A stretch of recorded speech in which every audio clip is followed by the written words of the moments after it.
نحمد نصلی علی رسول الکریم اما بعد فاعوذ باللہ من الشیطان الرجیم بسم اللہ الرحمن الرحیم۔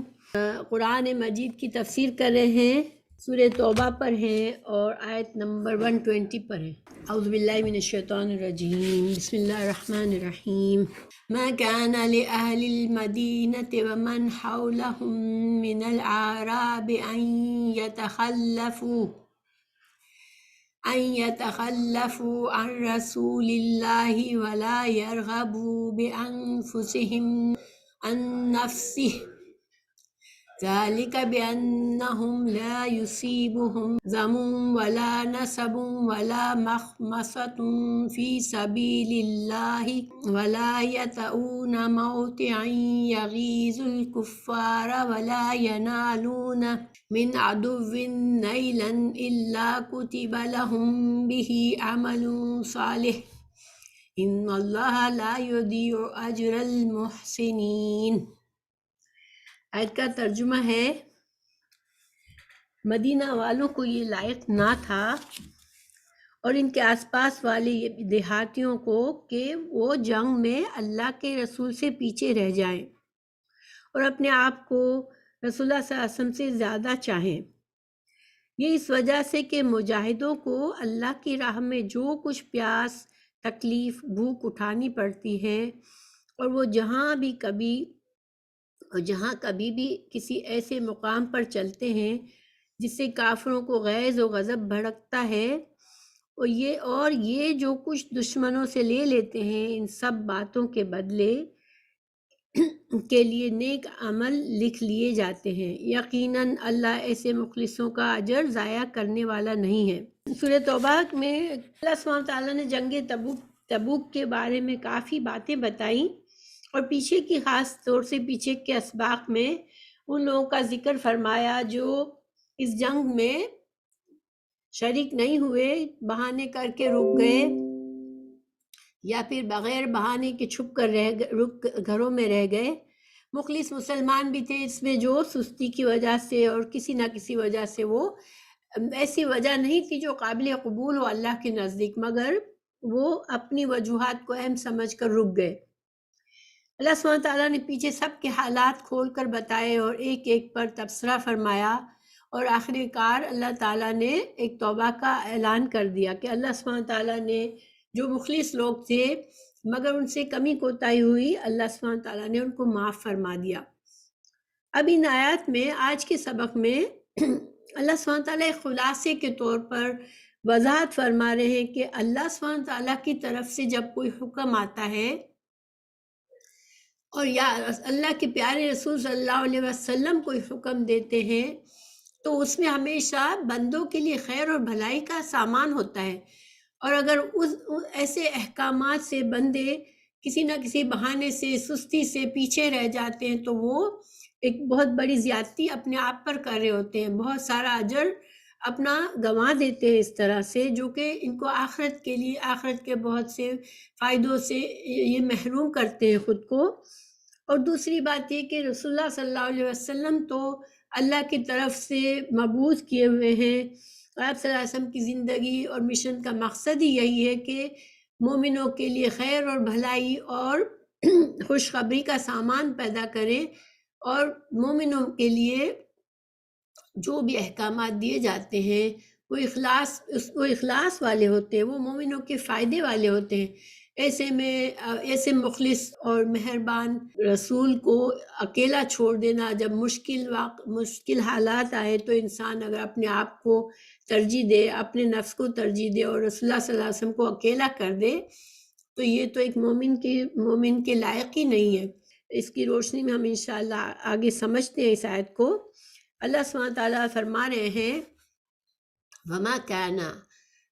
نہیں ہے لأہل المدینہ، مدینہ والوں کے لیے نہیں تھا، اور من حولہم، اور جو مدینہ کے آس پاس ہیں، من اعراب میں سے، ان یتخلفوا، کہ وہ پیچھے رہ جائے، عن رسول اللہ صلی اللہ علیہ وسلم سے، ولا یرغبوا، اور نہ یہ جائز ہے کہ وہ پسند کرے، وہ محبت رکھے کہ بِأَنفُسِهِمْ، اپنے نفسوں سے اتنی محبت کرے، اپنے آپ کو تکلیف مشکل حکم دیکھ کر اپنے آپ کو بچانے کے لیے، اور اپنے نفس کی محبت میں وہ ان نفس ہی کہ رسول اللہ صلی اللہ علیہ وسلم کی جان کی پرواہ نہ کرے، اپنی جان کے لیے آسانی چاہنے کے لیے رسول اللہ صلی اللہ علیہ وسلم کی جان کی پرواہ نہ کرے، آپ صلی اللہ علیہ وسلم کو کم اہمیت دے، اپنی جان کو زیادہ سمجھے، تو یہ جو چیز ہے یہ جائز نہیں ہے، ٹھیک ہے۔ یہاں تک کہ ترجمے کو ہم دیکھتے ہیں، اللہ کی طرف سے حکم تھا جنگ تبوک کا، اب رسول اللہ صلی اللہ علیہ وسلم نے اعلان عام کیا کہ یہ فرض جہاد ہے، اس میں ہر انسان کو شامل ہونا ہے، تو یہ مشکل سفر تھا، بہت مشکل سفر تھا، لمبا سفر تھا، سخت گرمیوں کا موسم تھا، بڑا دشمن تھا، یہ مشکلات کا سفر تھا،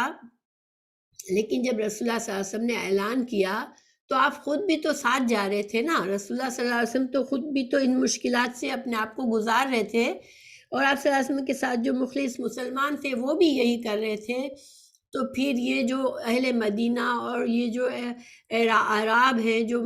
مدینہ کے آس پاس رہتے ہیں، خود کو مسلمان کہتے ہیں، تو ان لوگوں کے لیے کسی کے لیے یہ بات جائز نہیں تھی کہ وہ ایسا کرتے۔ ہمیں آگے بھی انشاءاللہ بتایا جائے گا کہ رسول اللہ صلی اللہ علیہ وسلم سے محبت کرنا یہ ایمان کا جز ہے، اور ایک مومن وہی ہوتا ہے جو رسول اللہ صلی اللہ علیہ وسلم کو اپنی ذات سے زیادہ اس سے محبت کرے، اور اس کی وجہ کیا ہے؟ دیکھیں اللہ سبحانہ تعالیٰ کے پیارے رسول صلی اللہ علیہ وسلم تو رحمت کا پیغام لے کر آئے، امت کے لیے رحمت ہے وہ، اور آپ صلی اللہ علیہ وسلم نے جو کچھ بھی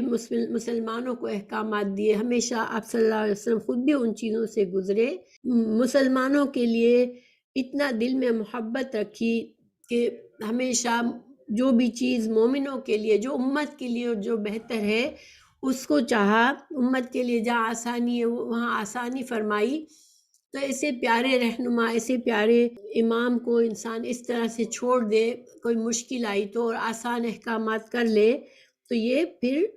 یہ تو دوغلا پن ہے، اس میں یہ مومن کی شان کے خلاف ہے۔ ذَلِكَ بِأَنَّهُمْ لَا يُصِيبُهُمْ ظَمَأٌ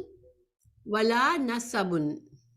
وَلَا مَخْمَصَةٌ فِي سَبِيلِ اللَّهِ، تو یہاں پر ظَمَأٌ کا مطلب ہوتا ہے سخت پیاس، نصبٌ کا مطلب ہوتا ہے تھکاوٹ، اور مخمصۃ کا مطلب ہوتا ہے بہت زیادہ بھوکا ہونا، ولا یطعون موطئا یغیظ الکفار، اور یطعون کا مطلب ہوتا ہے روننا، کسی جگہ پر انسان چلتا ہے، مارچ کرتا ہے تو اس جگہ کو اس کے پاؤں سے روند رہا ہوتا ہے، تو اللہ سبحانہ تعالیٰ یہاں اس آیت میں کیا فرما رہے ہیں کہ یہ جو سفر تھا جنگ کا، جہاد کا، اس میں مسلمانوں نے جو بھی سفر کیا، جو بھوک برداشت کی، جو پیاس برداشت کی، جو تھکاوٹ برداشت کی، جو بھوکے رہے، کیونکہ اس سفر میں زیادہ راہ بھی ختم ہو گیا تھا راستے میں، اور لوگوں کو بہت زیادہ بھوک بھی برداشت کرنی پڑی، جو بھوک برداشت کی فی سبیل اللہ، اللہ کے راستے میں، اور جو انہوں نے جو راستہ پار کیا، جس پر وہ چلے، جس زمین کو رونتے ہوئے بڑھے، اور جب یہ اسلام کا جو لشکر چل رہا تھا تو یغیظ الکفار، کفار جو تھے غیظ، کفار کے لیے یہ غیظ کا سبب تھا، ان کو بہت زیادہ اس بات پر غصہ آ رہا تھا، مسلمانوں ان کے دل حسد سے جل رہے تھے، تو مسلمانوں کا یہ بڑا لشکر اس شان سے جا رہا تھا، تو اس سے بہت سے کافروں کے دل اس سے لرز رہے تھے، کانپ رہے تھے، ان کے دلوں میں غیظ و غضب آ رہا تھا مسلمانوں کے خلاف، اور یہ اللہ کے دشمنوں کو ناراض کرنے والی بات تھی، اور یہ ساری چیزیں مسلمانوں کے لیے فائدے والی تھی۔ ولا ینالون، نالا ینولو کا مطلب ہوتا ہے پا لینا، من عدو نیلن، کہ جب جہاد میں جب دشمنوں سے لڑ کر وہ دشمنوں سے مال غنیمت جو کما لیتے ہیں مسلمان، الا کتب لہم بہ عمل صالح، تو یہ ایک ایک بات جو ہے مجاہدوں کے لیے نیک اعمال، نیکیوں کے طور پر لکھ لیا جاتا ہے۔ ذرا سی بھی کوئی تکلیف اٹھاتا ہے یہ انسان اس اللہ کے راستے میں، تو کانٹا بھی لگ گیا تو اس کا بھی اجر و ثواب لکھ لیا جاتا ہے۔ تو اللہ سبحانہ تعالیٰ فرما رہے کہ تمہاری اگر جو لوگ نکلے ان کی کوئی محنت، کوئی مشقت، کوئی تکلیف جو ہے وہ ضائع نہیں ہوئی، ایک ایک بات کو لکھ لیا ہے اللہ تعالیٰ نے ایسے ان کے نیک اعمال کے طور پر۔ ان اللہ، بے شک اللہ تعالیٰ،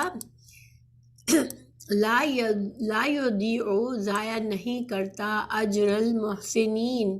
محسنین کا عمل اللہ ضائع نہیں کرتا۔ اور محسن کون ہوتا ہے یہاں پر ان آیات کی روشنی میں، کہ محسن نیک اعمال کو خوشی سے کرتا ہے، اللہ کے اور اللہ کے رسول صلی اللہ علیہ وسلم کے احکامات کو جو پورے احسن طریقے سے خوشی سے کرتے ہیں وہ محسن ہوتے ہیں۔ تو جو لوگ جہاد میں خوشی سے گئے، پھر اپنی پوری کوشش کی، تمام تکلیفیں برداشت کی اللہ کی راہ میں، اور اللہ سے اجر و ثواب کی امید رکھی، اور دشمنوں کی جو دل جلائے انہوں نے، دشمنوں کے اندر خوف پیدا کیا، یہ سارا کا سارا اس کا اجر و ثواب اللہ نے ان کے لیے لکھ لیا ہے، کیونکہ اللہ تعالیٰ ایسے محسنوں کا اجر ضائع نہیں کرتا۔ یہاں پر ایک طرح سے اللہ سبحانہ تعالیٰ نے مسلمانوں کو سمجھایا، یعنی پہلے تو ساری چیزیں اس آیت سے پہلے سب کچھ بتا دیا گیا کہ کس نے کیا کیا کمی کوتاہی کی، اور ان کو جس کو اگر کوئی سزا دینی تھی سزا دی، پھر اللہ تعالیٰ نے معافی فرما دی جو محسن لوگ، جو مخلص لوگ تھے۔ لیکن اب یہاں پر اصل میں اللہ تعالیٰ سمجھا رہا ہے کہ اللہ کی طرف سے جو بھی احکامات ہوتے ہیں، اللہ کے پیارے رسول صلی اللہ علیہ وسلم کی طرف سے جو احکامات ہوتے ہیں، وہ تم کو صرف تکلیف دینے کے لیے نہیں ہوتے ہیں، مسلمانوں کے اس میں فائدے ہوتے ہیں دنیا اور آخرت کے۔ ایک حدیث ہے، عبداللہ بن حشام رضی اللہ عنہ فرماتے ہیں کہ ہم نبی کریم صلی اللہ علیہ وسلم کے ساتھ تھے، آپ نے عمر بن خطاب رضی اللہ عنہ کا ہاتھ پکڑا ہوا تھا، تو عمر رضی اللہ عنہ نے آپ سے کہا، یا رسول اللہ، یقیناً آپ مجھے ہر چیز سے زیادہ محبوب ہیں سوائے میری جان کے۔ تو نبی کریم صلی اللہ علیہ وسلم نے فرمایا، نہیں، اس ذات کی قسم جس کے ہاتھ میں میری جان ہے، یہاں تک کہ میں تمہیں تمہاری جان سے بھی زیادہ محبوب نہ ہو جاؤں۔ تو عمر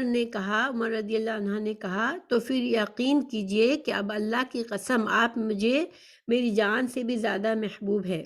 تو نبی صلی اللہ علیہ وسلم نے فرمایا، اب اے عمر تو کامل مومن ہوا۔ یہ بخاری کی حدیث ہے۔ تو اس سے ہمیں کیا سمجھ آتا ہے کہ رسول اللہ صلی اللہ علیہ وسلم سے محبت کرنا یہ ہمارے ایمان کا حصہ ہے، اپنی جان سے بھی زیادہ محبت کرنا۔ دیکھیں حضرت عمر رضی اللہ عنہ فرما رہے ہیں کہ مجھے ہر چیز سے زیادہ آپ پیارے ہیں سوائے میری جان کے۔ تو آپ اللہ صلی اللہ علیہ وسلم نے فرمایا، نہیں، ابھی تمہارا ایمان مکمل نہیں ہوا ہے۔ تو ایمان کی تکمیل کے لیے ہمیں رسول اللہ صلی اللہ علیہ وسلم سے محبت کرنا لازم ہے۔ تو کیوں، اس سے کیا فائدہ ہے؟ اس کی آپ صلی اللہ علیہ وسلم سے تو اللہ خود محبت کرتا تھا، تو مومنوں پر یہ بات کیوں کہی گئی کہ ان کو ضروری ہے کہ وہ اپنی جان سے زیادہ محبوب سمجھے رسول اللہ صلی اللہ علیہ وسلم کو۔ تو دیکھیں، محبت جو ہے وہ ایسی چیز ہے جو ایک جذبہ ہے، محبت جو انسان کو اپنے محبوب کے لیے ہر مشکل سے مشکل کام کے لیے تیار کر دیتا ہے۔ آپ نے دیکھا ہوگا کہ جن لوگوں سے ہمیں پیار ہوتا ہے ہم ان کے لیے بڑھ بڑھ کے کام کرتے ہیں اور کبھی تھکتے بھی نہیں ہیں۔ تو اگر رسول اللہ صلی اللہ علیہ وسلم سے اپنی جان سے زیادہ پیار ہوگا تو ہمیں ان کی اطاعت کرنے میں، ان کے احکامات پر عمل کرنے میں، ان کی پیروی کرنے میں ہمیں کوئی ذرا بھی مشکل نہیں لگے گی، کوئی حکم ہمیں مشکل نہیں لگے گا، اس لیے اس سے ایمان بڑھتا ہے۔ لیکن بعض لوگ صرف اس حد تک سمجھتے ہیں کہ رسول اللہ صلی اللہ علیہ وسلم کا محبت کے زبانی دعوے کر لو، یا کچھ ایسے کلمات کہہ دو، یا کچھ ایسی غزلیں اور شاعری کر لو، اور اسی سے وہ سارا محبت کا جیسے سمجھتے ہیں کہ ہم فرض ادا کر رہے ہیں۔ تو یہ رسول اللہ صلی اللہ علیہ وسلم کے بارے میں کوئی شرکیہ کلام نہ ہو اور آپ کی تعریف کی جائے، آپ سے محبت کا اظہار کیا جائے، تو یہ اس میں کوئی حرج نہیں ہے۔ لیکن یہ کوئی پورا ذمہ داری پوری نہیں ہو گئی۔ انسان دیکھیں، زبان ہی صرف کسی سے محبت کا اظہار کرنا وہ محبت نہیں ہوتی ہے، انسان کو اپنے عمل سے بتانا پڑتا ہے کہ ہاں واقعی میں جو دعویٰ کر رہا ہوں وہ میرا دعویٰ سچا ہے، میں اپنے عمل سے بھی آپ صلی اللہ علیہ وسلم کے ہر حکم کی پیروی کرنے کے لیے تیار ہوں، آپ صلی اللہ علیہ وسلم کی اطاعت کرنا مجھے خوشی ہوتی ہے، آپ کی بات ماننے میں خوشی ہوتی ہے، اس وجہ سے ہمارے ایمان کا حصہ بنایا گیا ہے اس کو۔ تو اس پوری آیت کا خلاصہ یہ ہوا کہ اللہ سبحانہ تعالیٰ کی طرف سے یا اللہ کے رسول صلی اللہ علیہ وسلم کی طرف سے ہمیں جو احکامات دیے گئے ہیں وہ ہماری بھلائی کے لیے دیے گئے ہیں، اور اس میں ہماری سستی کرنا یہ ہمارا اپنا نقصان ہے۔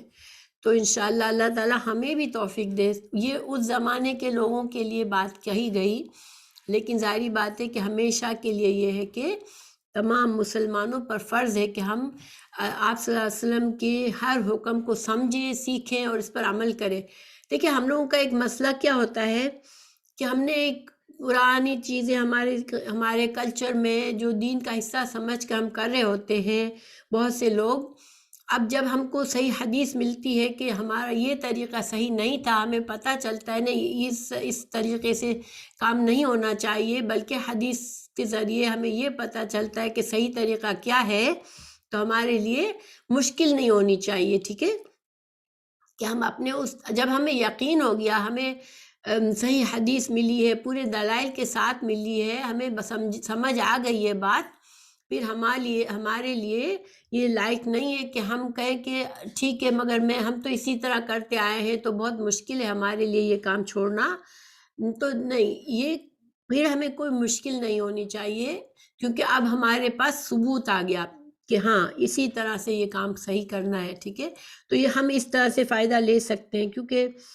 ہم لوگوں نے جو دین سیکھا ہوا ہے وہ حدیث اور قرآن کے دلائل کے مطابق نہیں سیکھا ہے۔ ہمارے اندر بہت سی ایسی باتیں ہیں جن کو ہمیں صحیح کرنے کی ضرورت ہے،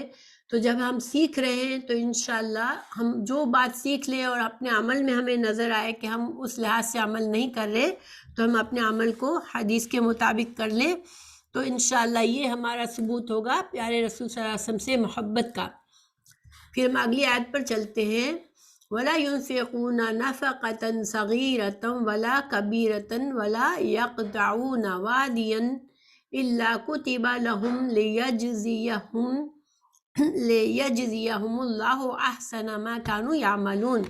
اب اسی آیت کا بھی اسی سے تعلق ہے۔ ترجمہ ہے کہ مجاہد تھوڑا بہت جو خرچ کر رہے ہیں اور جو منزلیں طے کر رہے ہیں، سب ان کے لیے لکھ لیا جاتا ہے تاکہ اللہ انہیں ان کے عملوں کا اچھے سے اچھا بدلہ دے۔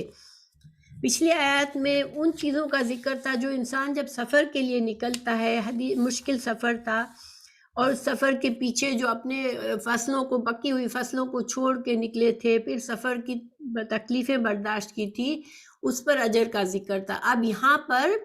ان باتوں کا ذکر ہے جو انسان اختیاری طور پر کرتا ہے، اس کو اختیار ہے تو وہ اپنا مال جو ہے وہ بڑھ چڑھ کر اس جہاد میں دیتا ہے، ٹھیک ہے، انسان سوچتا ہے یہ اللہ کا حکم ہے اس جہاد پر جانے کا، تو جہاد کے لیے مال کی قربانی بھی دینی پڑتی ہے، تو انسان بڑھ چڑھ کر اپنا مال دیتا ہے، اور جو اپنا جیسے جسمانی طور پر بھی ظاہر ہے کہ انسان اپنی قربانی دیتا ہے، اپنی آرام کو چھوڑ دیتا ہے، اپنے جسم کو تکلیف دیتا ہے، نکلتا ہے، تو یہ ساری چیزیں، یہ سب کچھ اللہ تعالیٰ فرما رہے ہیں کہ اللہ تعالیٰ نے لکھ لی ہوئی ہیں اور ان کا اچھا اجر ملے گا۔ تو دیکھیں صحابہ کرام نے نہ صرف وہ جنگ تبوک میں خوشی کے ساتھ شامل ہوئے، بلکہ انہوں نے بڑھ چڑھ کر صدقات بھی دیے۔ حضرت ابوبکر صدیق نے اپنے گھر کا سارا سامان دے دیا، حضرت عمر رضی اللہ عنہ نے اپنے گھر کا آدھا مال لائے، اور حضرت عثمان رضی اللہ عنہ تھے، تو ان کے بارے میں ترمذی کی حدیث ہے، اس جنگ تبوک میں عثمان نے لشکری تیاری میں سب سے بڑھ کر حصہ لیا، یعنی نفقہ کبیرہ، بہت بڑا خرچ انہوں نے اس وقت صحابہ کو مخاطب کر کے اس کا ذکر بھی فرمایا تھا جب باغیوں نے ان کا محاصرہ کیا تھا کہ کیا تم جانتے ہو کہ میں نے جیش الاسرہ میں تنگ دستی کے وقت لشکر کا سامان تیار کیا تھا، تو صحابہ نے اس کا اعتراف کیا تھا۔ آپ کو پتہ ہے کہ حضرت عثمان رضی اللہ عنہ کو ان کی خلافت کے آخری حصے میں خارجیوں نے جو تھے وہ بظاہر تو خود کو مسلمان کہتے تھے، لیکن انہوں نے ان کے گھر کا محاصرہ کیا تھا، ان پر جھوٹے الزام لگائے تھے اور ان کو شہید کر دیا تھا۔ تو اس وقت انہوں نے تقریر کی تھی حضرت عثمان رضی اللہ عنہ نے کہ مجھ پر تم لوگ اتنے الزامات لگا رہے ہو، لیکن جو تنگ دستی کا وقت تھا، جو تبوک کا وقت تھا، اس کا نام جیش الاسرا رکھا گیا ہے۔ جیش الاسرا مطلب بہت ہی مشکل وقت کا سفر تھا وہ۔ حضرت عثمان رضی اللہ عنہ نے اس میں اتنا صدقہ کیا کہ جیسے پورے لشکر کا خرچ انہوں نے اٹھا لیا ہو۔ تو صحابہ کرام نے اس کا اعتراف بھی کیا تھا۔ ترمذی میں ہے یہ حدیث۔ اس کے علاوہ ایک اور حدیث ہے، وہ بھی ترمذی کی ہے، کہ عبد الرحمن بن سمرہ رضی اللہ عنہ فرماتے ہیں کہ عثمان بن عفان نے 1000 دینار اپنی آستین میں لے کر لائے۔ جب آپ صلی اللہ علیہ وسلم نے جیش الاسرہ کو تیار کیا تو اسے آپ صلی اللہ علیہ وسلم کی گود میں ڈال دیا۔ عبد الرحمن بن سمرہ فرماتے ہیں کہ پھر میں نے دیکھا کہ نبی کریم صلی اللہ علیہ وسلم مال کو، ان دیناروں کو اپنی گود میں الٹ پلٹ کرتے تھے اور فرماتے تھے آج کے بعد عثمان جو کام بھی کرے اس سے کچھ نقصان نہیں ہوگا۔ یہ آپ نے 2 دفعہ فرمایا تھا۔ یعنی آپ صلی اللہ علیہ وسلم اتنے خوش ہو گئے، جو آپ کو پتہ ہے دینار سونے کے ہوتے ہیں، تو اس کو گود میں لا کر جب ڈالا آپ صلی اللہ علیہ وسلم کی، تو آپ صلی اللہ علیہ وسلم اتنے خوش ہوئے کہ ان کو اپنی گود میں ہلا جلا کر 2 بار اس بات کو ریپیٹ کیا کہ عثمان نے جو کام کیا ہے، جتنا بڑا صدقہ دیا ہے، تو اب وہ آج کے بعد اس کا ہر کوئی کام، ان سے کوئی خطا ہو گئی، کوئی غلطی ہوئی، وہ کچھ بھی ان کو نقصان نہیں دے گا۔ تو اس کے علاوہ دیکھیں کچھ اور مثالیں بھی تھی کہ جو ایک شخص تھا اس کے پاس کچھ بھی نہیں تھا، تو وہ جب آپ صلی اللہ علیہ وسلم نے یہ اعلان فرمایا جنگ تبوک کے خرچے کے لیے صدقے کا، تو یہ شخص گیا اور رات بھر جاگ کر اس نے کسی کی محنت کی، مزدوری کی، اور اس کو صرف اتنا صلہ ملا اس مزدوری کا کہ آدھا 1 کلو کھجوریں وہ لے کر آئے، انہوں نے آ کر آپ صلی اللہ علیہ وسلم کی خدمت میں پیش کر دی۔ اس کے بارے میں بھی حدیث لمبی کے منافقین نے ان کا مذاق اڑایا، لیکن اللہ سبحانہ تعالیٰ نے سورہ توبہ کی آیت نمبر 79 میں اس پر ایک اشارہ کیا کہ وہ اس شخص نے جو اخلاص سے محنت کر کے دی تھی، تو اللہ تعالیٰ نے تو اخلاص نیت کو دیکھتا ہے، باقی برکت اور سارا کام تو اللہ تعالیٰ کسی کا محتاج نہیں ہے۔ اگر کوئی نہیں بھی دیتا تو بھی اللہ سبحانہ تعالیٰ اپنے رسول صلی اللہ علیہ وسلم کے لیے کافی ہو جاتے۔ لیکن ہر طرح سے صحابہ کرام جو مخلص تھے، انہوں نے اس جنگ میں نہ صرف اپنی تکلیفیں اٹھائیں بلکہ مال کا صدقہ بھی کیا اور اپنی جان سے بھی حاضر رہے، مگر اللہ سبحانہ تعالیٰ فرما رہے کہ ان کا اللہ تعالیٰ نے ان کے جو اجر ہے وہ یہ محسنین لوگ ہیں، اور اللہ تعالیٰ نے سب لکھ لیا ہے اور ان کو اچھی جزا ملے گی۔ تو ایک طرح سے ان آیت میں اسلام کے لیے، دین اسلام کے لیے قربانیاں دینا، صدقہ خیرات کرنا، فی سبیل اللہ خرچ کرنا، اس کے لیے ہمیں ابھارا گیا ہے۔ دیکھیں قرآن میں سورہ بقرہ میں ہی ہمیں بتایا گیا کہ جب انسان اللہ کی راہ میں فی سبیل اللہ کا مطلب ہوتا ہے اللہ کے دین کی سربلندی کے لیے جب انسان خرچ کرتا ہے تو اللہ ایک دانے کو 700 گنا اور 700 گنا سے بھی زیادہ بعض اوقات اس سے بڑا اجر دیتا ہے اس کو۔ تو چونکہ انسان کی نیت دیکھتا ہے اللہ، اور کن حالات میں اس انسان نے خرچ کیا ہے۔ اب اس شخص نے صرف 1 کلو کھجور دی، لیکن اس نے کتنی محنت کی، اس کے دل میں کتنا اخلاص تھا کہ وہ بیٹھا نہیں رہا کہ میرے پاس تو کچھ بھی نہیں ہے میں کیا دوں، بلکہ اٹھا اور اس نے محنت کی اور دیا۔ تو یہ اللہ سبحانہ تعالیٰ تو ان چیزوں کو دیکھتا ہے کہ انسان کے دل میں کتنی تڑپ ہے۔ ہمارے لیے کیا سبق ہے کہ ہم کانشیسلی اپنے صدقات میں ایسی چیزوں میں خرچ کریں، جیسے کہ کہیں تعلیم دی جا رہی ہے دین کی، ان کو ضرورت ہے تو ہم اس میں خرچ کریں، یا کوئی بھی ایسے کام ہے جس سے اللہ کے دین کی سربلندی ہوتی ہے اس میں ہم خرچ کریں۔ اور حکومت کو بھی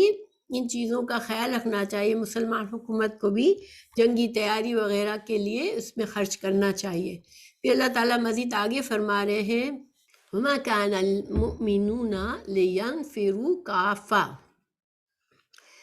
فَلَوْلَا نَفَرَ مِنْ كُلِّ فِرْقَةٍ مِّنْهُمْ طَائِفَةٌ لِيَتَفَقَّهُوا فِي الدِّينِ وَلِيُنذِرُوا قَوْمَهُمْ إِذَا رَجَعُوا إِلَيْهِمْ لَعَلَّهُمْ يَهْذَرُونَ۔ اب دیکھیں اس آیت کا ترجمہ ہے مسلمانوں کے لیے مناسب نہیں کہ وہ سب سے پہلے ہی چلے جائیں، پھر ان کی ہر جماعت میں سے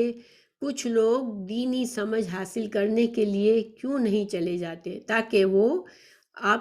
واپس آئیں تو اپنی قوم کو بیدار کریں تاکہ لوگ پرہیز کریں۔ تو اس آیت کا کیا مطلب ہے؟ اس کے کچھ ترجمے کیے گئے ہیں، اس کے بارے میں کچھ تفاسیر کی گئی ہیں، کیونکہ جنگ تبوک سے پیچھے رہنے والوں کے لیے بہت زیادہ ان کی مذمت کی گئی، اللہ تعالیٰ نے اپنی سختی سے ناراضگی کا اظہار فرمایا تو مسلمانوں کے دلوں میں خوف سا آ گیا۔ پھر ہر مسلمان کی یہ خواہش ہوتی تھی کہ وہ جہاں جہاد کا نام آیا سارے مسلمان اٹھ کھڑے ہوں کہ ہم جائیں گے اس جہاد پر۔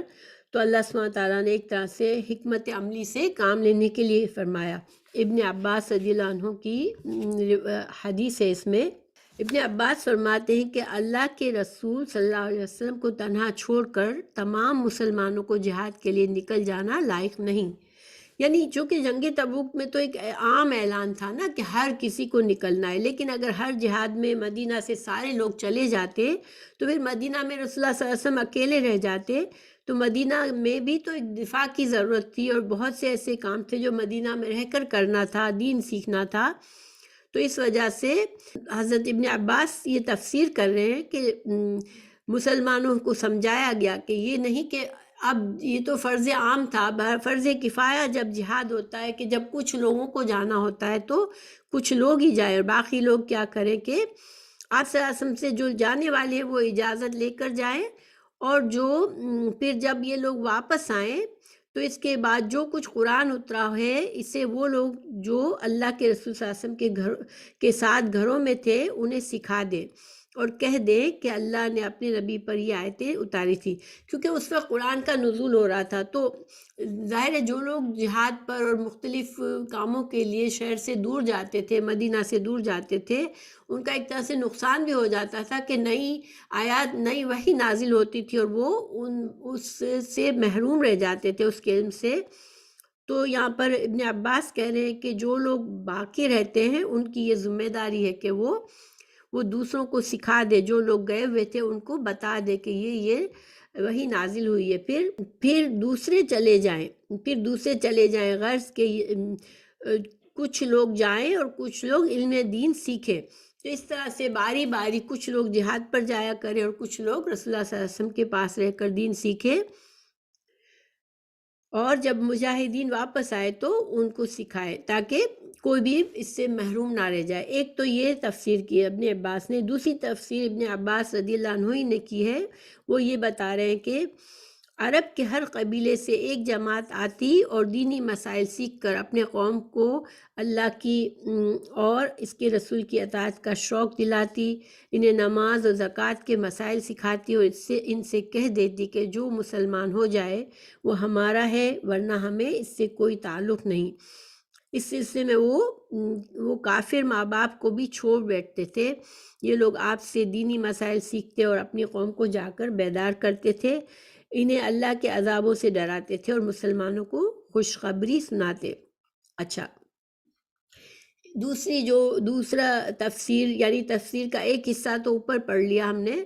کہ مجاہدین کچھ جائیں اور آ کر پھر جو لوگ رکے ہوئے تھے وہ ان کو باقی کا دین سکھا دے جو ان کی غیر موجودگی میں اللہ سبحانہ تعالیٰ نے جو وحی نازل کی تھی۔ اب دوسرا یہ کہ آپ صلی اللہ علیہ وسلم کی خدمت میں مختلف قبائل سے وفد آتا تھا، تو وفد کے کچھ لوگ ہوتے تھے وہ دین کو سیکھتے تھے اور پھر وہ واپس جا کر اپنے سارے قبیلوں کو دین سکھاتے تھے اور ان کو اسلام کی ترغیب دیتے تھے۔ اور ایک عام مفہوم اگر ہم سوچیں اس کا تو اس کا اسی طرح مفہوم ہوگا کہ جنگ تبوک سے چونکہ پیچھے رہنے والوں پر اللہ تعالیٰ نے ناراضگی فرمائی تھی، تو مسلمانوں کو اس وقت یہ خیال آیا کہ اب ہر جنگ میں ہم جائیں گے، تو ان کو سمجھایا گیا کہ نہیں، ہر جہاد میں شریک نہ ہوں بلکہ حکمت سے کام لے، ٹھیک ہے، کچھ لوگ جائیں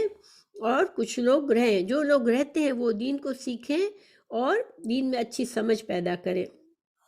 اور پھر جن کو دین کی سمجھ آ گئی وہ مدینے سے باہر جا کر بھی دین کو سکھائیں اور مجاہدین کو بھی دین سکھائے۔ اور اس کے علاوہ جو لوگ دین سیکھتے تھے وہ پھر جاتے تھے مختلف مقامات پر جا کر، وہاں پر جو دور لوگ رہتے تھے ان کو بھی دین سکھاتے تھے، یعنی ایک جماعت اس کے لیے وقف ہو جاتی تھی۔ تو آج کے زمانے میں ہم اس کو کیسے سمجھیں؟ دیکھیں، ایک تو یہ کہ ہر مسلمان معاشرے میں کچھ لوگ کانشیسلی دین کے سیکھنے سکھانے والے ہونے چاہیے، اور والدین کو بھی خیال رکھنا چاہیے کہ اپنے بیٹوں کو صرف دنیاوی تعلیم پر ہی نہ فوکس رکھیں، بلکہ کچھ بچوں کو دین کی تعلیم کے لیے بھی تیار کریں، تاکہ وہ معاشرے میں دین کی تعلیم پھیلائے اور اصلاح کرے۔ دوسرا یہ کہ ملک کی سطح پر کچھ لوگ ایسے ہونے چاہیے جو کہ مسلمانوں کے جو دشمن ہوتے ہیں مسلمانوں کے آس پاس کے ملکوں میں یا دوسرے ملکوں میں، کافر ملکوں میں، اور وہ جو مسلمانوں کے خلاف چالیں چل رہے ہوتے ہیں یا سازشیں کر رہے ہوتے ہیں، وہ ایک طرح سے جا کے مسلمانوں کے جاسوس کی طرح جا کر وہ علم سیکھے، وہ جانے کہ وہ کیا کر رہے ہیں، مسلمانوں کو کیا خطرات ہیں، یہ سب کچھ جا کے یہ اس چیز کا علم رکھیں مسلمان، اور دشمنوں پر مسلمانوں کی تیاری رکھے کہ دشمنوں پر اتنا رعب ہو کہ وہ کبھی سازشیں کرنے کا سوچے ہی نہیں۔ اور دیکھیں، جب اگر آج تو مسلمان کمزور ہے تو ان کو ہر طرف سے ان کو دبایا جاتا ہے، لیکن اگر مسلمانوں کی حکومت مضبوط ہوتی ہے تو لوگوں پر اس کا رعب ہوتا ہے، تو پھر لوگ شرارتیں نہیں کر سکتے، لوگ مسلمانوں کے خلاف جو چالیں چلتے ہیں وہ ڈریں گے، پھر وہ ایسی چالیں نہیں چلیں گے۔ تو اگر یہ سب کچھ نہیں ہوتا تو اسلام کی عزت نہیں رہتی۔ دیکھیں، اللہ کا دین ہے، اس کی عزت ہونی چاہیے، اس کا غلبہ ہونا چاہیے، اور یہ اسی وقت ہو سکتا ہے جب مسلمان یہ ساری پلاننگ سے کام کرے کہ وہ ہر طرح سے ان چیزوں کا خیال رکھے، اسلام کی تعلیمات کا بھی خیال رکھیں اور سیکھنے سکھانے کا بھی خیال رکھیں، دشمنوں کے نئے نئے طریقے جو ہے، نئے اصلاح ہے، دیکھیں جو اسلحہ ہوتا ہے اس کی ٹیکنیکس ہوتی ہے، وہ سیکھنا، یہ سب کچھ کیا ہے، یہ ضروری ہے تاکہ مسلمان اپنا دفاع بھی کرتے رہیں اور اسلام جو ہے وہ غالب ہو کر رہے۔ اور یہ چیزیں ہمیشہ رہی ہیں ماضی میں، مسلمانوں کی جب حکومتیں مضبوط ہوتی تھی تو یہ طریقہ ہوتا تھا۔ اب جو ہے مسلمان آپس میں بٹ گئے ہیں اور مسلمانوں میں اتنی فرقہ واریت ہو گئی ہے، ایک ملک مسلمان کا دوسرے ملک کے لیے کوئی ہمدردی نہیں رکھتا، بلکہ اس ایک مسلمان ملک سے دوسرے مسلمان کو ہی خطرہ ہوتا ہے۔ تو ایک اسلامی معاشرہ، اسلامی مملکت، اسلام کے تمام ممالک میں یہ ہم آہنگی ہونی چاہیے، اور اگر وہ اتنے مضبوط ہو کر رہیں گے اور ہر طرح سے اپنے آپ کو نئے جو بھی فن ہیں، جو علوم اور فنون ہے، جو جہاد کے بارے میں وہ سیکھیں گے،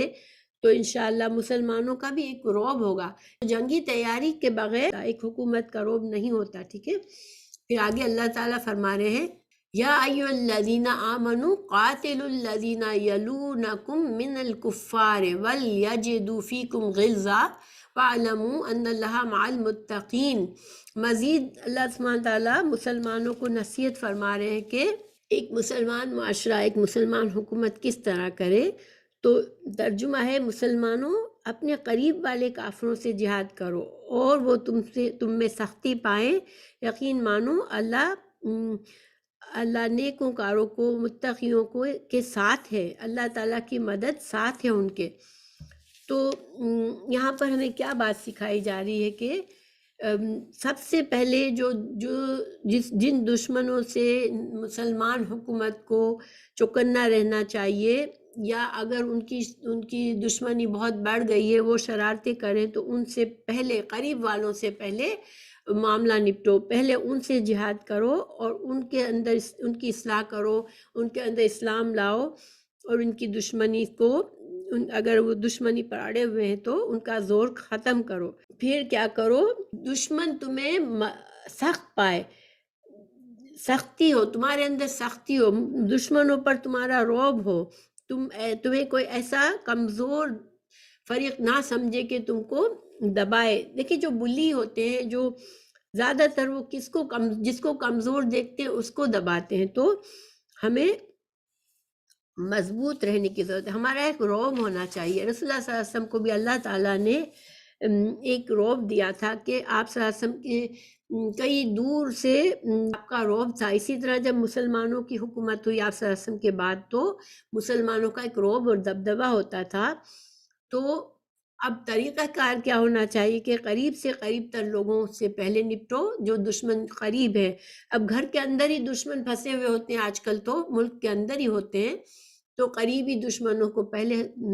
معاملہ طے کرو، ان کا زور کم کرو، پھر آگے بڑھو۔ تو رسول اللہ صلی اللہ علیہ وسلم کا بھی طریقہ یہی رہا تھا۔ دیکھیں جزیرہ عرب میں کس طرح سے اسلام پھیلا تھا اور کفر اور شرک کو ختم کیا گیا تھا۔ پہلے مکہ، مدینہ، طائف، یمن، یمامہ، حجر،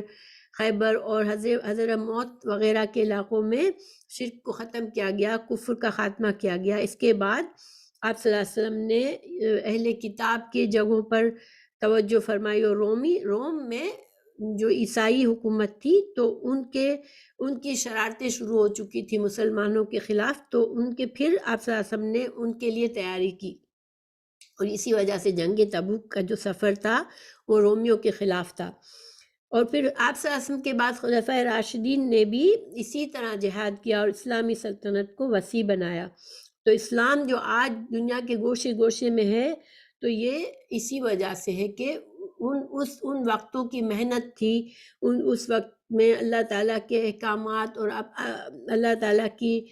سمجھانے کے مطابق انہوں نے عمل کیا، تو پھر اس حکمت عملی سے کام لیا تو اسلام پھیل گیا۔ دنیا کی شاید ہی کوئی جگہ ہو جہاں اسلام نہ پہنچا ہو، اسلام ہر جگہ پھیلا ہوا ہے۔ تو اس کی وجہ یہی ہے کہ مسلمان مخلص تھے اور مسلمانوں نے محنتیں کی، اور آج مسلمانوں کو یہی ضرورت ہے کہ اتحاد سے اور حکمت عملی سے یہ معاملات کرے۔ پھر اللہ تعالیٰ نے آخر میں فرمایا کہ وَاعْلَمُوا أَنَّ اللَّهَ مَعَ الْمُتَّقِينَ، یعنی کہ مسلمانوں کو تو اپنی تیاری رکھنی ہے، ٹھیک ہے، لیکن اپنے ساتھ ساتھ تقویٰ کا دامن نہیں چھوڑنا۔ اگر مسلمانوں کے اندر اللہ کا خوف ہے تو وہ اللہ کی مدد ہمیشہ ان کے ساتھ رہے گی۔ اور یہی وجہ ہے کہ آج تقویٰ کی کمی ہے، تو آج ہمیں لگتا ہے کہ ہم اکیلے ہو گئے ہیں، لیکن انشاءاللہ آج بھی ہم اگر جڑ جائیں گے تو ہم اکیلے نہیں رہیں گے۔ اللہ سبحانہ تعالیٰ اپنے دین پر چلنے والوں کو اکیلا نہیں چھوڑتا۔ پھر اگلی آیت ہے وَإِذَا مَا أُنزِلَتْ سُورَةٌ فَمِنْهُمْ مَن يَقُولُ أَيُّكُمْ زَادَتْهُ هَٰذِهِ إِيمَانًا فَأَمَّا الَّذِينَ آمَنُوا فَزَادَتْهُمْ إِيمَانًا وَهُمْ يَسْتَبْشِرُونَ۔ اب اللہ تعالیٰ فرما رہے ہیں کہ جب کبھی کوئی صورت اتاری جاتی ہے تو ان میں سے بعض منافق کہتے ہیں کہ اس آیت نے تم میں سے کس کا ایمان بڑھا دیا، لیکن یہ صورت ایمانداروں کے ایمان میں تو اضافہ کرتی ہے۔ اور اگلی آیت جو کہ اس سے ملی ہوئی ہے، اللہ تعالیٰ فرما رہے وَأَمَّا الَّذِينَ فِي قُلُوبِهِم مَّرَضٌ فَزَادَتْهُمْ رِجْسًا إِلَىٰ رِجْسِهِمْ وَمَاتُوا وَهُمْ كَافِرُونَ، لیکن جن لوگوں کے دلوں میں بیماری ہے، ان میں گندگی پر گندگی کا اضافہ کر دیتی ہے اور ان کا کفر ہی پر دم نکلتا ہے۔ تو یہاں پر اللہ سبحانہ تعالیٰ نے دو طرح کے لوگ بتائے۔ جب قرآن کی آیات نازل ہوتی تھی تو دیکھیں مدینہ میں جو منافق تھے، وہ جو کہ ان کے دلوں میں بیماری ہوتی تھی تو ان پر قرآن کی آیت الگ اثر کرتی تھی، ان کے کفر اور نفاق میں بڑھا دیتی تھی ان کو، اور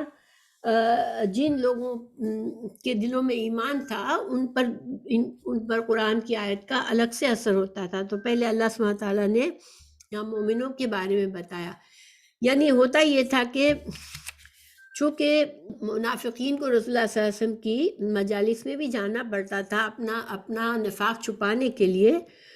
تو جب وحی کا نزول ہوتا تو مومن تو اس وحی سے ان کا ایمان بڑھتا تھا، کیونکہ اللہ سبحانہ تعالیٰ سے جن کی محبت ہوتی ہے، جن کو وہ جب اللہ کی باتیں سنتا ہے تو اس کو دل میں خوشی ہوتی ہے، جب اللہ کی باتیں اس کو سمجھ آتی ہے اور اس میں اس کا اپنا فائدہ نظر آتا ہے تو ان کا ایمان بڑھتا ہے اور وہ بہت زیادہ خوش ہو جاتے ہیں. یس تبشرون، بشر جو جلد ہوتی ہے انسان کی اس کو بشر کہتے ہیں. تو یعنی کہ ان کی اتنی زبردست خوشی ان کو ملتی ہے کہ ان کے چہرے خوشی سے چمک جاتے ہیں جب نئی وحی نازل ہوتی ہے. جب آپ صلی اللہ علیہ وسلم کی محفلوں میں وہ قرآن کی نئی آیات سنتے ہیں تو ان کے دل خوشی بھر جاتی ہے ان کے دلوں میں. تو دیکھیں اگر ہمیں اس سے کیا پتہ چلتا ہے کہ ایمان، یہ ہمارے دلوں میں ایمان ہے تو ہمیں قرآن پڑھنے میں مزہ آتا ہے. اور اگر ہمیں ایسی فیلنگ نہیں ہوتی تو ہمیں اپنے ایمان کو بڑھانے کی ضرورت ہے، کیونکہ قرآن ایسی چیز ہے، قرآن اللہ کی وہ رحمت ہے کہ اس سے اگر انسان اس کو سنتا ہے، اس کو پڑھتا ہے، اس کے سیکھتا ہے تو یہ چیزیں انسان کے ایمان کو بڑھاتی ہیں. اور انسان بعض اوقات اس کے دل کی جو بیماریاں ہیں، بعض اوقات انسان کا دل حسد ہے، بغض ہے، غصہ ہے، غم ہے، ان چیزوں کا شکار ہو جاتا ہے. تو اگر ایک مومن جو ہے وہ اخلاص کے ساتھ قرآن کو پڑھتا ہے تو یہ چیزیں اس کے غم کا علاج بن جاتی ہیں، کیونکہ اللہ تعالیٰ نے قرآن میں شفا رکھی ہے. اس کے بارے میں کئی جگہوں پر قرآن کی مختلف آیات سے ہمیں پتہ چلتا ہے کہ قرآن جو ہے اس کا پڑھنا انسان کے لیے، مومنوں کے لیے خوشی اور دل کی بیماریوں سے پاکی کا سبب بنتا ہے. لیکن جس کے دل میں پہلے ہی سے مرض ہوتا ہے، بیماری ہوتی ہے، تو وہ ان کی بیماری اور بڑھ جاتی ہے، کیونکہ ظاہری بات ہے کہ ان کے دلوں میں حسد اور کڑن ہوتی ہے، وہ ان کو اللہ کے دین کے احکامات مشکل لگتے ہیں. تو اسی طرح اگر آج کے مسلمانوں میں بھی دیکھیں، اگر بہت سے مسلمان ہیں جو وہ قرآن کے سیکھنے سکھانے سے، قرآن کے پڑھنے سے بہت سستی کرتے ہیں، تو پھر یہ رویہ صحیح نہیں ہے، کیونکہ قرآن ہمارے لیے فائدہ مند ہے. لیکن جو منافق تھے ان کو قرآن سن کر ان کا کفر اور بڑھ جاتا تھا، اور وہ اپنی شرم کو چھپانے کے لیے محفل میں یا محفل سے نکل کر، آپ صلی اللہ علیہ وسلم کی محفل سے نکل کر ایک دوسرے کو طنزیہ انداز میں مذاق اڑانے کے لیے، دین کو ہلکا کرنے کے لیے، مخلص مسلمانوں کو ان کے ذہن میں اسلام کے خلاف شک ڈالنے کے لیے وہ پوچھتے تھے اس طرح سے کہ وہ آج کی آیت سے کس کا ایمان بڑھ گیا. اور یہ ایک طنزیہ انداز ہوتا تھا. تو اللہ تعالیٰ نے فرما دیا کہ مسلمانوں کا تو ایمان بڑھتا ہی ہے، جس کے دل میں ایمان ہے اس کو تو فائدہ ہوتا ہی ہے. اس سے ہمیں یہ بھی فائدہ پتہ چلتا ہے اس آیت سے، یہ ثبوت ہے کہ انسان کا ایمان ایک جیسا نہیں رہتا. ہم اپنے آپ کو بھی دیکھیں تو ہم بعض اوقات ہمارا ایمان بہت اچھا جا رہا ہوتا ہے ہمیں، اور اس زمانے میں جب ایمان مضبوط ہوتا ہے تو ہمیں ایک سکون، دل میں خوشی ہوتی ہے، اللہ کی محبت ہمیں محسوس ہو رہی ہوتی ہے. اور جن دنوں میں ہمارا دل قرآن سے ہٹنے لگتا ہے اور اللہ کے دین سے ہم تھوڑا دور جانے لگتے ہیں، ہمارا ایمان جیسے کمزوری سی آ جاتی ہے، تو چاہے ہم اس وقت کچھ بھی کر رہے ہوں لیکن دل کے اندر ایک اداسی آ جاتی ہے. اگر ہم واقعی میں ایمان ہوتا ہے تو یہ نشانی ہے انسان کی کہ ایمان کم ہوتا ہے تو ایک مسلمان بے چین ہو جاتا ہے. قرآن میں بہت سی جگہوں پر ہمیں یہ بات بتائی گئی ہے. اللہ تعالیٰ نے فرمایا سورہ بقرہ آیت نمبر 10 میں، فی قلوبہم مرض فزادہم مرضا، کہ چونکہ منافقوں کے دل میں شک ہوتا ہے اس لیے یہ آیتیں سن کر ان کے شک اور بڑھتا چلا جاتا ہے اور ان کی بیماری اور بڑھ جاتی ہے. اسی طرح اللہ تعالیٰ نے سورہ اسراء آیت نمبر 82 میں فرمایا کہ جب ہم قرآن میں ایسی آیتیں اتارتے ہیں جو ایمان والوں کے لیے شفا بخش اور باعث رحمت ہیں اور ظالموں کے لیے نقصانات ہی میں اضافہ کرتی ہے. سورہ فصلت آیت نمبر 44 میں فرمایا،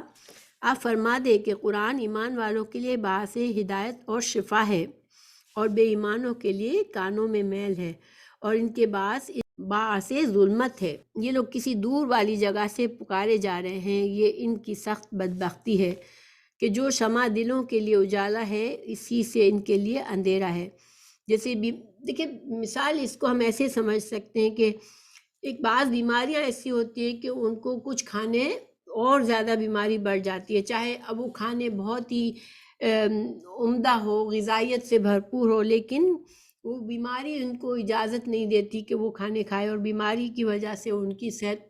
ان اچھے کھانوں سے بھی ان کی صحت خراب ہوتی ہے، جبکہ ایک صحت مند انسان ایک اچھی غذا کھا کر اور صحت بڑھتی ہے اس کی۔ تو اسی طرح ہے کہ جن کے دل بیمار ہے وہ قرآن سے اور بیمار ہو جاتے ہیں، اور جن کے دلوں میں خیر ہے تو وہ قرآن سن کر ان کے قوت ایمانی اور بڑھ جاتی ہے۔ تو اس کا خلاصہ کیا ہے ان چیزوں کا کہ دیکھیں، ہمارے لیے ہم اپنے عملی طور پر ہم اپنے آپ کو قرآن سے جوڑ کر رکھیں، اور جب ہمیں محسوس ہو کہ قرآن میں مجھے سستی آتی ہے، اچھی درس و نصیحت سے مجھے سستی آتی ہے، تو ہمیں پھر بے چین ہو جانا چاہیے اور ہمیں اپنے ایمان کی فکر کرنی چاہیے۔ اللہ تعالیٰ نے قرآن کو ہمارے لیے ہمارے دلوں کی شفا بنایا ہے، اور ہر کوئی انسان ایسا نہیں ہے جس کو غم سے نہیں گزرنا پڑتا، پریشانی سے، یا کبھی دل میں حسد بغض آ جاتا ہے، کبھی کسی کی بات بری لگ جاتی ہے تو اس کا غم اور اس کی تکلیف اور اس کا بدلہ لینے کا احساس دل سے نہیں جاتا۔ تو یہ سب چیزوں کو انشاءاللہ ہمارا ایمان اس پر قرآن پر رکھیں گے تو قرآن کی آیات سے ہمیں فائدہ ہوگا۔ ایسی بہت سی آیات بھی ہیں جو خاص طور سے ایسے موقع پر انسان پڑھتا ہے، آیات شفا بھی ہیں بہت سی جو انسان کے دل اور جسم کو شفا دیتی ہیں۔ پھر اللہ تعالیٰ فرما رہے ہیں اولا یرون انہم یفتنون فی کل عام مرتن او مرتین ثم لا یتوبون ولہم یذکرون۔ اب اللہ تعالیٰ منافقون کو ایک طرح سے جگا رہے ہیں یا ان کو احساس دلا رہے ہیں کہ جب ان کے اوپر آزمائشیں آتی ہیں تب بھی ان کو سمجھ نہیں آتی، ان کو اللہ تعالیٰ آزماتا ہے، اللہ کی طرف سے آزمائشیں کیوں آتی ہیں؟ اس آیت کا ترجمہ میں پڑھ دیتی ہوں۔ کیا انہیں دکھائی نہیں دیتا کہ یہ ہر سال ایک بار یا 2 بار کسی نہ کسی آفت میں پھنسے رہتے ہیں، پھر بھی توبہ نہیں کرتے اور نہ عبرت پکڑتے ہیں؟ ان پر کون سی آزمائشیں آتی تھی؟ دیکھیں، ایک تو مالی اور قحط سالی یا بارش کی کمی، اس طرح کی چیزیں ہوتی تھی، یا پھر جنگ سال میں 1-2 بار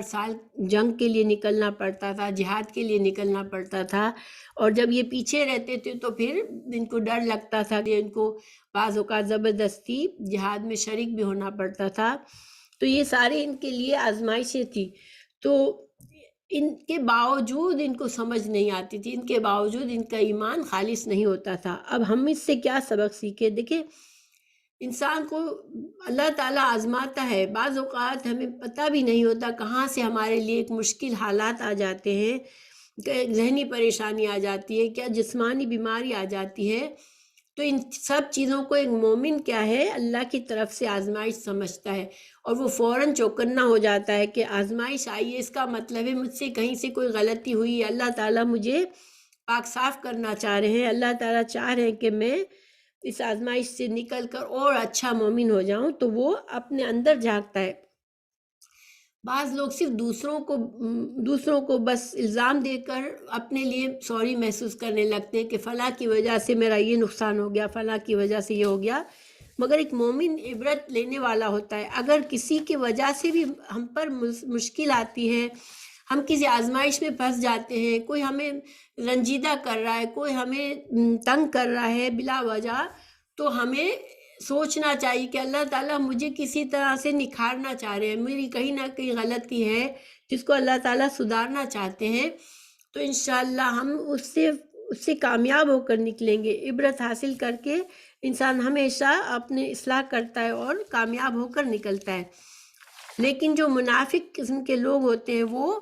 ہمیشہ ان کو ان چیزوں کا بھی اثر نہیں ہوتا کہ وہ ہمیشہ دوسروں کو الزام دے کے خود کو بس مطمئن کر لیتے کہ ان دوسروں کی وجہ سے ہم پر یہ مشکل آ رہی ہے۔ تو یہ ہمیں یہاں سکھایا گیا کہ نہیں، آزمائشیں جو ہوتی ہیں وہ انسان کے لیے اللہ کی طرف سے آتی ہیں، کیونکہ اللہ نہ چاہے تو کوئی کسی کو کوئی نقصان نہیں دے سکتا۔ اگر آزمائش ہے، کوئی کمی ہے، کوئی تنگی ہے، تو اس میں اللہ تعالیٰ میرے ساتھ کوئی بھلائی کا ارادہ رکھ رہے ہیں، اللہ مجھے موقع دے رہے ہیں کہ میں اپنی اصلاح کر لوں۔ پھر اللہ تعالیٰ مزید فرما رہے ہیں وَإِذَا مَا أُنزِلَتْ سُورَةٌ نَظَرَ بَعْضُهُمْ إِلَى بَعْضٍ هَلْ يَرَاكُمْ مِنْ أَحَدٍ ثُمَّ انصَرَفُوا صَرَفَ اللَّهُ قُلُوبَهُمْ بِأَنَّهُمْ قَوْمٌ لَا يَفْقَهُونَ۔ یہاں پر اللہ تعالیٰ ان کا رویہ بتا رہے ہیں، جب کبھی کوئی صورت اتاری جاتی ہے تو ایک دوسرے کو دیکھنے لگتا ہے کہ آیا کوئی تم کو دیکھ تو نہیں رہا، پھر کھسک جاتے ہیں۔ اللہ نے ان کے دل پھیر دیے ہیں کیونکہ یہ سمجھ سے بہرا ہے۔ تو یہ ایک اور رویہ ان کا بتایا جا رہا ہے کہ جب کہیں وہ ایسی سچویشن میں آ جاتے تھے کہ کوئی صورت نازل ہو رہی ہے، کوئی درس دیا جا رہا ہے، تو ان کی پر اتنا مشکل ہوتا ہے اس کو سننا کہ ان کو موقع ملتے ہی وہ کسی طرح کھسک جائیں اور اس محفل سے نکل آئے۔ تو اس کے بارے میں کئی جگہوں پر ہے، اللہ تعالیٰ نے قرآن میں دوسری جگہوں پر بھی یہ بات واضح فرمائی ہے۔ سورہ مدثر آیت نمبر 49 51 میں سے 51 تک فرمایا، انہیں کیا ہو گیا ہے، کیوں نصیحت سے منہ موڑے ہوئے ہیں، کیا یہ گدھے ہیں جو شیر سے بدک کر بھاگ کھڑے ہوتے ہیں۔ اسی طرح اللہ تعالیٰ نے سورہ معارج 37 36 37 میں فرمایا، پھر ان کافروں کو کیا ہو گیا ہے کہ آپ سے دائیں بائیں ہٹے ہوئے ہیں، یعنی یہ کیوں آپ سے دائیں بائیں کھسک گئے ہیں، ادھر حق سنا ادھر دم دبا کر بھاگے۔ پھر فرمایا، چونکہ یہ حق سن کر کھسک گئے اس لیے حق تعالیٰ نے بھی ان کے دل پھیر دیے۔ چنانچہ دوسری جگہ فرمایا، پھر جب یہ ٹیڑھے ہو گئے تو اللہ نے بھی ان کے دل ٹیڑھے کر دیے، کیونکہ یہ سمجھ بوجھ سے کورے ہیں اور اللہ کے حکم سمجھنے میں کی کوشش نہیں کرتے اور نہ ہی وہ حق کو سننا چاہتے ہیں۔ تو اب دیکھیں ان باتوں سے ہمیں کیا پتہ چلا، ان چیزوں میں نہ دل لگنا، دین کی باتوں سے انسان اللہ کے رسول صلی اللہ علیہ وسلم کی بات انسان کو سن کر دل بوجھل ہونے لگے تو یہ اچھی علامت نہیں ہے، یہ منافق کی علامت ہے، کیونکہ منافق ان چیزوں کو برداشت نہیں کر سکتے۔ تو مومن جو ہے وہ ہمیشہ اچھی محفلوں میں اچھے ساتھیوں میں رہے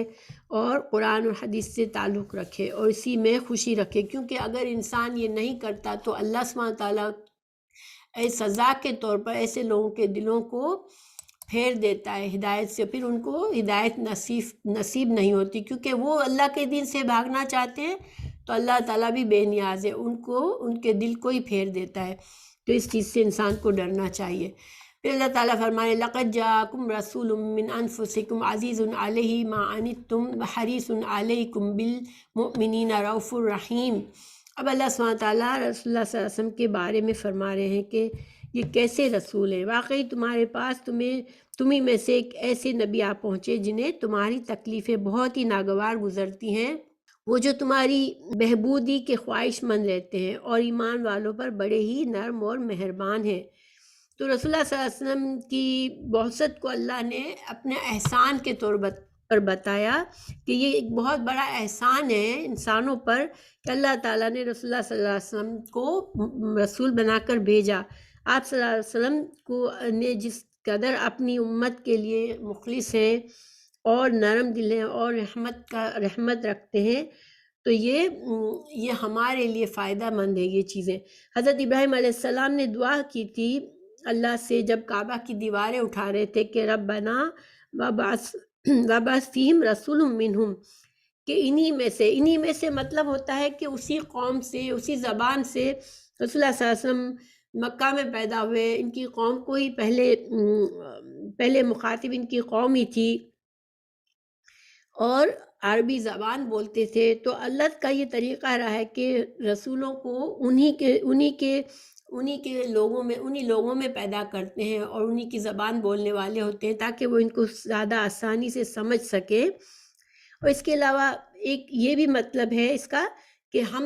انسان کو رسول بنا کر بھیجتے ہیں اللہ تعالیٰ، کیونکہ اگر انسان ہے تو ہمارے لیے نمونہ بن سکتا ہے، فرشتہ ہوتا جن ہوتا تو ہمارے لیے نمونہ نہیں بن سکتا تھا۔ یہ اللہ کا احسان ہے ہم پر۔ اسی طرح اللہ تعالیٰ نے سورہ آل عمران آیت نمبر 163 میں فرمایا، بلا شبہ اللہ کا ایمان والوں پر یہ احسان ہے کہ اس نے انہی میں سے ایک رسول بھیجا ہے۔ تو رسول اللہ صلی اللہ علیہ وسلم کے پیچھے ہم نے دیکھا کہ اللہ تعالیٰ نے فرمایا کہ اس رسول صلی اللہ علیہ وسلم کے پیچھے تم کو جائز نہیں تھا کہ وہ تو جہاد پر نکلے، مشکل سفر پر نکلے اور تم اپنی جانیں بچا کر بیٹھے رہے۔ اب اس کا جواب یہاں دیا جا رہا ہے کہ وہ یہ رسول صلی اللہ علیہ وسلم کیسے ہیں کہ وہ عزیز علیہ ما عنتم، آپ صلی اللہ علیہ وسلم کیسی شخصیت رکھتے تھے کہ اگر مسلمانوں کو کوئی دکھ پہنچتا تھا تو آپ صلی اللہ علیہ وسلم کے لیے بہت مشکل ہوتا تھا برداشت کرنا. اور دیکھیے آپ صلی اللہ علیہ وسلم کی احادیث پڑھ کر ہمیں اندازہ ہوتا ہے کہ ہمیں آسانی، ہر چیز میں آسانی دی ہے. جو مشکل پہلو ہوتا تھا اس کو آپ چھوڑ دیتے تھے. آپ کو پتہ ہے کہ یعنی قیام اللیل ہر رمضان کی ہر رات میں نہیں کیا، ساری رات جاگ کر قیام نہیں کیا، یعنی کہ قیام خود تو کیا مگر مومنوں کے ساتھ باجماعت نہیں کیا تھا. اور اس کی وجہ کیا بتائی تھی کہ اگر میں باجماعت ہر رات کو تم کو نماز پڑھاؤں گا تو تمہارے لیے فرض ہو جائے گی یہ، اور پھر فرض ہو جائے گی تو مشکل ہو جائے گی تمہارے لیے. اسی لیے حضرت عمر فاروق رضی اللہ عنہ نے آپ صلی اللہ علیہ وسلم کے بعد یہ طریقہ،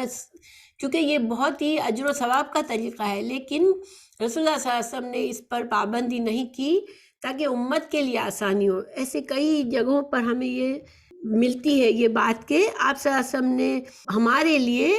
آسان سے آسان چیز ڈھونڈی ہے. جب مسواک آپ صلی اللہ علیہ وسلم ہر نماز سے پہلے کرتے تھے، لیکن ہمیں کیا فرمایا کہ میرا دل چاہتا ہے کہ میں حکم دوں کہ ہر نماز سے پہلے تم مسواک کرو،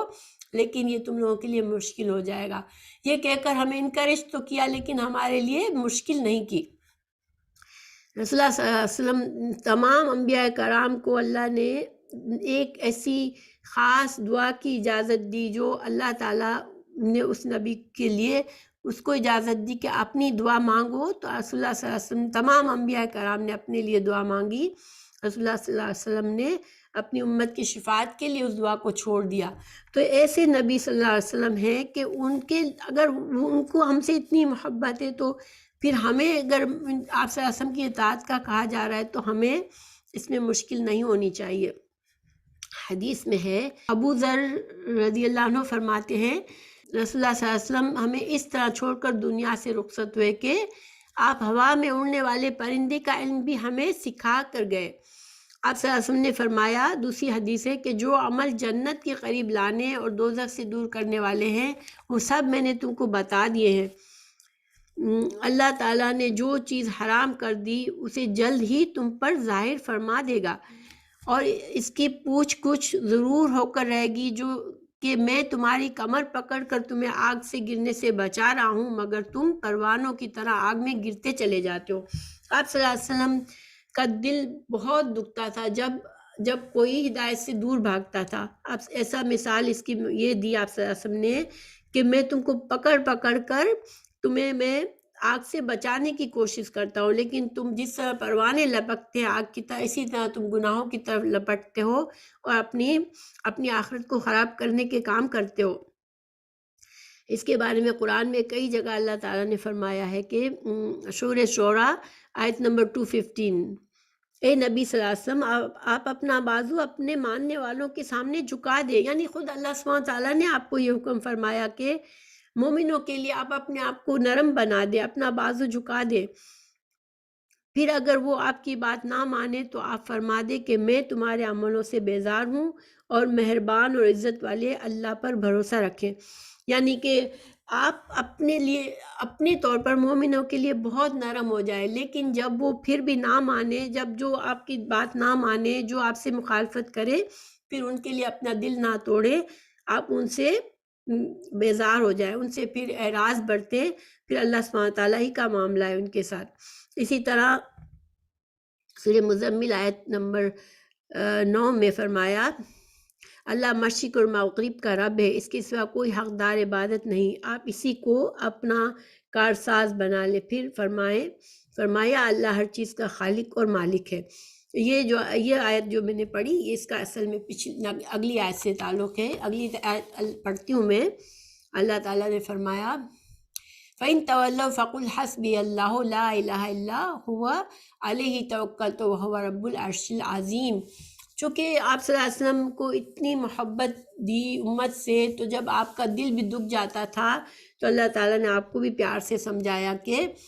جب آپ کو چھوڑ دے، یہ آپ کے ساتھ نہ چلنا چاہے تو پھر آپ اللہ پر بھروسہ رکھیں. دیکھیں یہ جو مسلمانوں کو مدد کرنے کے لیے کہا گیا تھا وہ اس لیے نہیں تھا کہ اللہ اور اللہ کے رسول صلی اللہ علیہ وسلم اس کے محتاج تھے. اللہ تعالیٰ نے تو اپنے نبی کو ہر جگہ پر آپ کی حفاظت فرمائی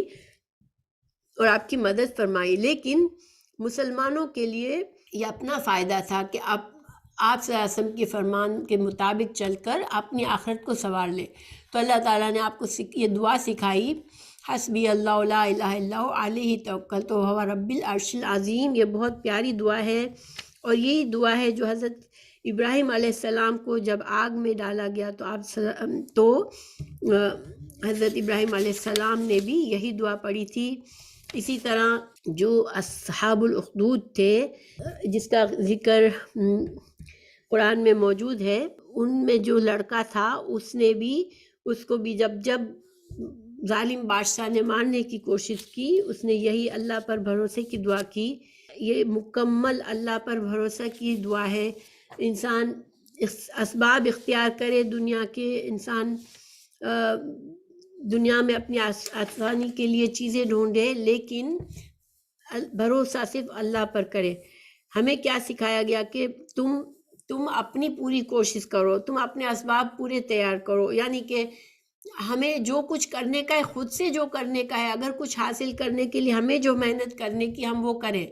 ہمیں جن لوگوں سے مدد لینے کی ضرورت ہے وہ ہم کریں، لیکن بھروسہ صرف اللہ پر کریں. یعنی ڈاکٹر کے پاس جانا ہے تو جائیں، مگر بھروسہ صرف اللہ پر کرے کہ وہی مجھے شفا دے گا. اللہ تعالیٰ نے رسول اللہ صلی اللہ علیہ وسلم کے بارے میں سورہ توبہ میں ہی فرمایا کہ الا تنصروہ فقد نصرہ اللہ. سورہ توبہ آیت 40 میں جب آپ صلی اللہ علیہ وسلم غار ثور میں تھے حضرت ابوبکر صدیق کے ساتھ، تو اس وقت بھی آپ صلی اللہ علیہ وسلم نے یہی فرمایا تھا کہ اللہ ہمارے ساتھ ہے. اور اس آیت میں بھی اللہ نے فرمایا کہ اگر تم مومن ہو، اگر تم مدد نہیں کرو گے تو اللہ اپنے رسول صلی اللہ علیہ وسلم کی مدد فرمائے گا. اور حضرت ابراہیم کی دعا حسبنا اللہ و نعم الوکیل بھی قرآن میں موجود ہے. تو اب ان سب چیزوں سے ہم نے کیا سیکھا کہ ایک مومن کا بھروسہ مکمل صرف اللہ پر ہوتا ہے. ہر اچھی چیز، ہر بری چیز، اس کی زندگی میں جو کچھ بھی ہو رہا ہے اس کو یقین ہونا چاہیے کہ اللہ ہی ہے جو میرے ہر غم تکلیف کو دور کر سکتا ہے، اور اللہ ہی ہے جو مجھے ہر نعمت دے سکتا ہے. دنیا میں مجھے محنت کرنے کی ضرورت ہے، مجھے اپنی نیت کو اچھا رکھنے کی ضرورت ہے، مگر بلا اسباب کسی پر مجھے بھروسہ نہیں کرنا کہ یہ آدمی اگر میری مدد کرے گا تو ہی میں کامیاب ہوں گی. یہ کبھی بھی نہ سوچے انسان. تو الحمدللہ اس دعا کو یاد رکھنا چاہیے، اور ہمیں اس دعا کا فائدہ اٹھانا چاہیے. تو ہمارا سبق مکمل ہوا. اللہ تعالیٰ قبول فرمائے، اور اللہ تعالیٰ ہماری اصلاح فرمائے. سورہ توبہ میں بہت سی اچھی باتیں سیکھی ہم نے.